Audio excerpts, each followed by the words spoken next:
شیخ انصاری جو کہ شیعہ عظیم عالم فقیہ اور مجتہد تھے، جیسے آج کل کے دور میں آغا رہبر ہیں، آغا سستانی ہیں، آغا خراسانی اور دیگر مجتہدین، شیخ انصاری اس زمانے میں نجف الاشرف میں اس مقام پہ تھے۔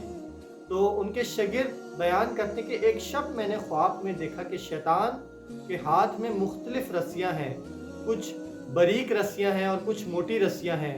تو میں نے شیطان سے سوال کیا یہ جو باریک رسیاں ہیں یہ کس لیے ہیں؟ تو شیطان کہتے ہیں یہ باریک رسیاں تم جیسے لوگوں کے لیے کہ میں ان کو گناہ کی طرف راغب کرتا ہوں، گناہ کی طرف لگاتا ہوں، لیکن یہ جو موٹی رسی ہے تمہارے استاد شیخ انصاری کے لیے تھی، مگر افسوس انہوں نے اس رسی کو بھی توڑ دیا۔ تو ان کے شاگرد کہتے ہیں سالم میں بیدار ہوا اور پریشان تھا کہ یہ کیسا خواب تھا کہ جو میں نے آج دیکھا ہے۔ تو وہ کہتے ہیں کہ جب میں استاد کی خدمت میں گیا اور میں نے اس خواب کی تعبیر کو استاد سے دریافت کیا تو استاد نے بتایا بالکل ایسا ہی ہے کہ جیسا تم نے دیکھا ہے۔ استاد کہتے ہیں کہ ایک روز میرے گھر پر بہت سخت کسی چیز کی ضرورت تھی تو میں نے مال امام میں سے 1 ریال بطور قرض لیا۔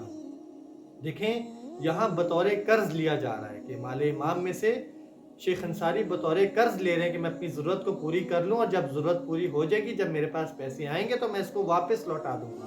تو شیخ انصاری کہتے ہیں میں اپنے گھر سے بازار کی طرف گیا اور اس مال کو میں نے خرچ کرنا چاہا، مگر میرے ذہن میں خیال آیا کہ اے شیخ تم نے یہ بطور قرض تو لیا ہے لیکن تمہیں کیا پتہ تم اس کو ادا کر سکو یا نہ کر سکو۔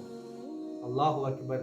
تو شیخ انصاری کہتے ہیں کہ میں اسی لمحے واپس پلٹا اور اس مال کو میں نے واپس رکھا جہاں سے میں نے بطور قرض لیا تھا۔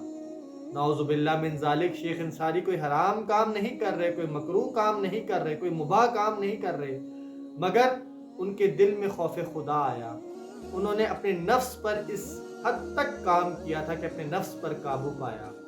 لیکن آج افسوس کے ساتھ دیکھنے کو معاشرے میں ملتا ہے لوگ اپنے سگے بہن بھائیوں کا حق نہیں دیتے، اپنے رشتہ داروں کا حق ادا نہیں کر رہے، اپنے عزیز و اقارب کا حق ادا نہیں کر رہے، اپنے مومن بھائیوں کی مدد نہیں کر رہے۔